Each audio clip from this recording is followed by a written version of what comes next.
kilalang gwapo. Guwapo. Hindi lang kilalang matikas. Matikas. Hindi kilalang may projection. May projection. Oh, projection. Grabe. Projection. Lahat yan, lahat. Hindi lang kilalang magaling sa sports. Sports. Ano ba? Hindi lang mabait. Mabait. Siyempre, dapat Ano pa? matalino rin. Dapat. Tama. Dapat. Bilang sa seminarista, dapat magaling din tayo. Pumiloso ko. Pumiloso ko. Magaling ka brason. Ayan. So, speaking of brason, dadako na tayo sa ating question and answer portion. Ayan. So, again, Narasunan tayo dito ngayon. magrason tayo. Ayan. So, ready na kayo magrason yung ating, ating mga contestant. Ano ka sa tingin ninyo? Ready kayo? Ready na ba kayo? Ready na? Yes. Yes. Let's go! Yes. And, again, ready na ba kayo? Let's go. Alright. So, ngayon, partner, tinatawagan na natin yung ating mga contestants para sa ating question and answer portion. Q&A pa sa akin. Judge ang naatasan na magtanong para sa ating pong mga candidates. Ayan. Ready na ba kayo mga candidates? Ha? Ready na ba kayo? para wala na makasagot. Sa tanungan na ready na, hindi ba makasagot? Paano ba kayo susunod ng mga para sa susunod ng mga tanong? Ready na ba kayo? Ready na? Ayan, ready na lang sila. Interview ka partner. rin. Yes. Gulat ka sa spot. Sa may ilaw. Gulat, pare. Gulat. Gulat sa magic pin box.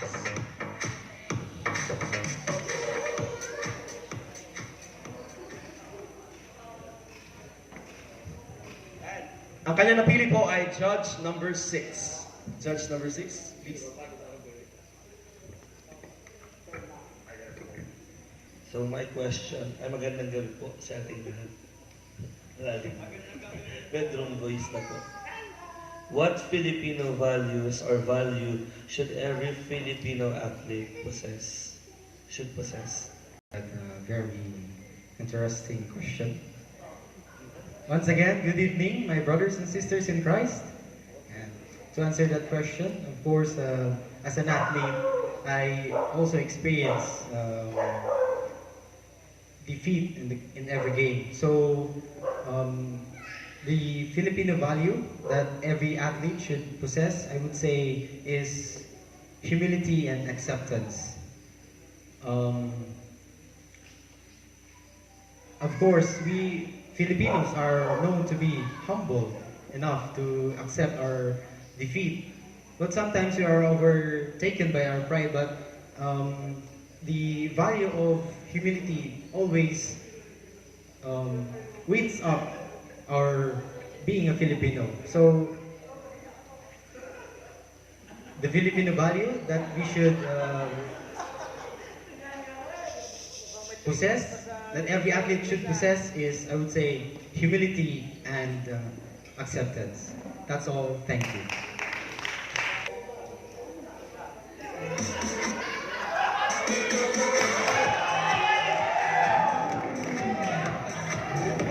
Ayan. So, since parang lumilitaw na yung ating crowd's favorite, ano masabi mo na parang ikaw yung crowd's favorite?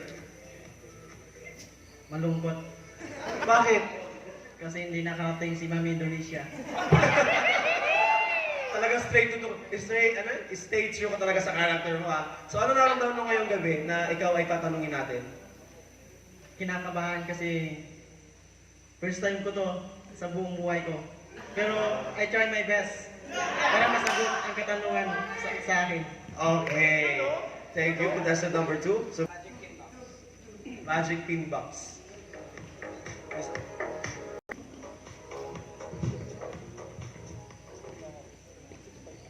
Hi, candidate number 2.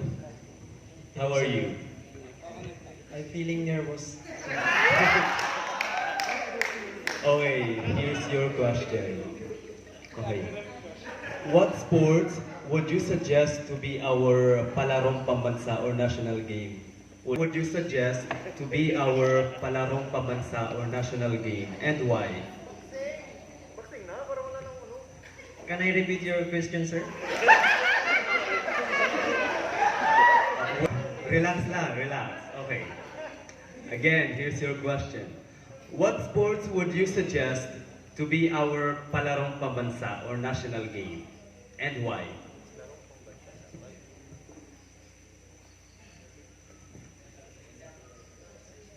Can I can I answer your question in Filipino? Okay. For me, para sa akin,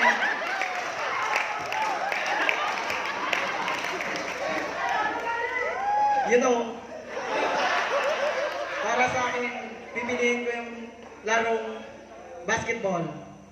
Kasi sa basketball, dito ay nagkakaroon tayo ng teamwork and sportsmanship bilang pagkakaibigan at pagtitiwala sa ating Panginoon Diyos. So yun lamang po at maraming salamat.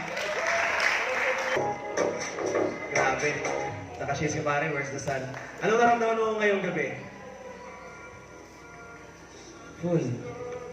Full of what? Full of gas. Full of gas. Okay. So nag-fire dance yung pala, so kaya full of gas. So please pick a judge. Witty. Judge number 5.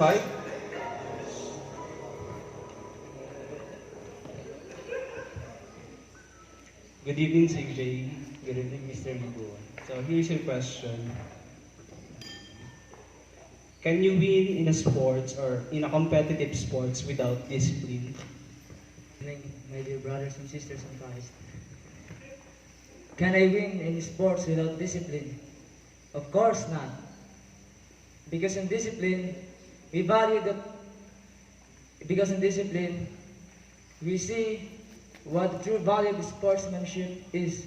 You cannot win without discipline, you know. You cannot win without discipline. It doesn't matter if you win, and it doesn't matter if you lose. What matters is to transcend ourselves. To transcend ourselves. To go beyond our limitations. To go beyond our limitations, to reach others. To reach others in spite of diversity, we are being united. We are being with communion with each other. So without discipline, you can win. You can't win. Without discipline, you can't win. And I thank you. So, contestant number 4, how are you feeling right now? Happy? Bakit? Because this is my first time. First time, okay. So, please pick your judge. How old are you? Oh.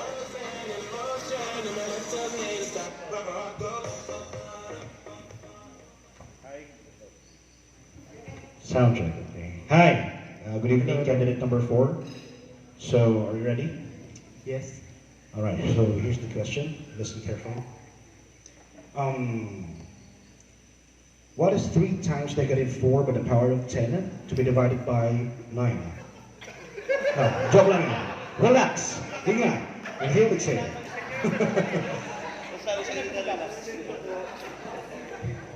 Okay. So here's your question.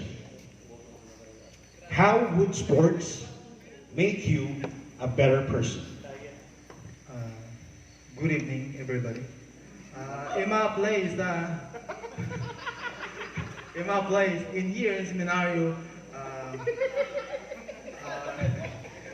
can you please allow me to speak Tagalog?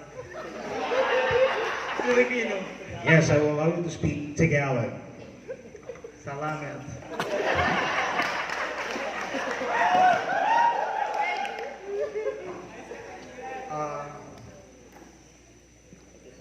Ano nga po ulit yun?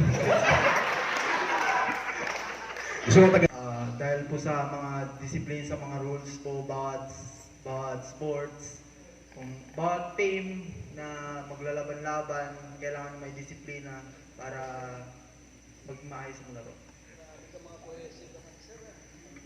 Number 4. Okay. Candidate number 5. Please come up here in front. Ayan. Takad mo pare. Takad mo. Siguro ikaw muna. Okay, teammate. So, anong nararamdaman mo ngayon na nasa Q&A portion ka na? I'm feeling blessed. Feeling blessed. Bakit naman feeling blessed? First time today. First time. So, ang dami pa ng first timers dito, no? Dami pa. First time din tayo. So, we have judge number 1.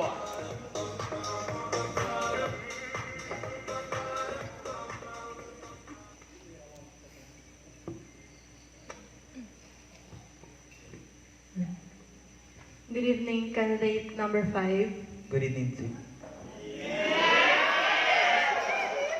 So, how are you feeling right now? I'm so nervous. Normal lang yan. So, here's my question for you. Handa ka na ba? Okay. What is being healthy for you? What is being guilty for me? Can you allow me to speak Tagalog? Of course. Can you allow me? Pakiulit ko yung tanong. I'm so sorry. Okay. What is being healthy for you? Para sa akin,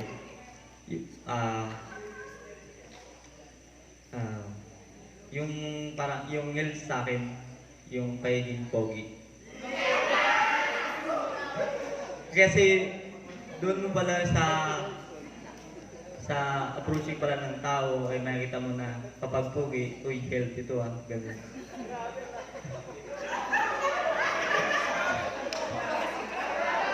Kaya yung sa akin, yung baging pogi, tsaka mabuti, ayun yung pagiging healthy. And I thank you. Very much. Grabe advance na advance. Partner, ikaw na naman. Grabe. Si Mr. Fumada. Ito po yung kilala sa amin si Mr. Fumada. Okay, Mr. Fumada, how are you feeling right now? I feel nervous. You feel nervous? Please speak, Judge.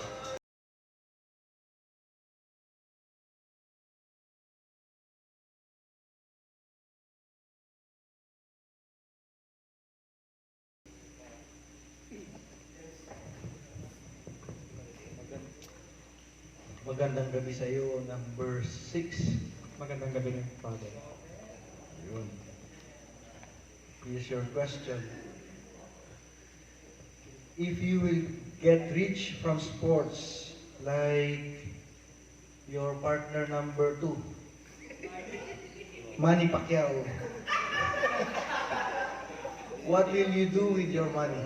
Kung ikaw ay magiging kasing yaman ni number 2, Manny Pacquiao, ano ang gagawin mo sa iyong pera? Maraming salamat sa napakagandang katanungan. Kung ako may maging katulad ni Manny Pacquiao, ang aking gagawin sa aking kayamanan ay itutulong ko sa mga nangangailangan tulad ngayon na narito ngayon tayo sa krisis ng pandemya at lalong-lalo na sa panahon ng bagyo. Ang aking kayamanan ay ibabahagi ko sa mga mahihirap at lalong-lalo na sa mga nawawala ng pag-asa. Maraming salamat po. Come up stage. 7, sorry. Come up stage.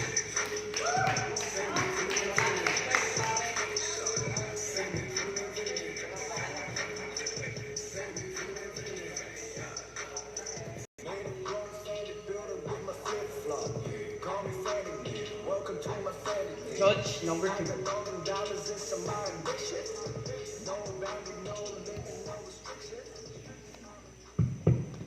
Good evening, candidate number 7.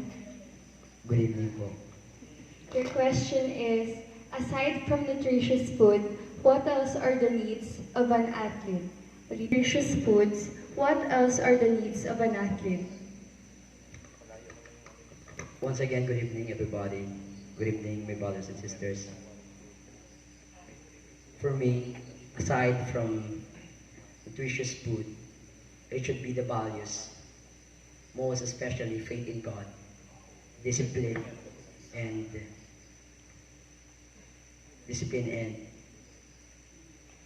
camaraderie.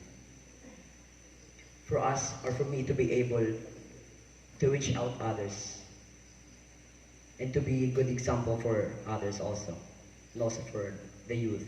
And that's all. And I thank you. Para yung Captain Bull yung nakita ko, nag-yehey doon sa gilid. May pinaparating ka ba, pare? Ayan. So, for our last contestant, doon naman. So, contestant number 8. How are you feeling right now? Halo-halo. Please define. Please elaborate. Sago.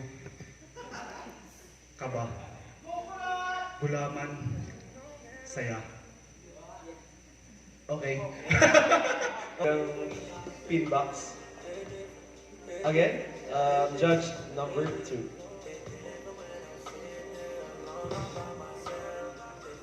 Good evening, candidate number 8.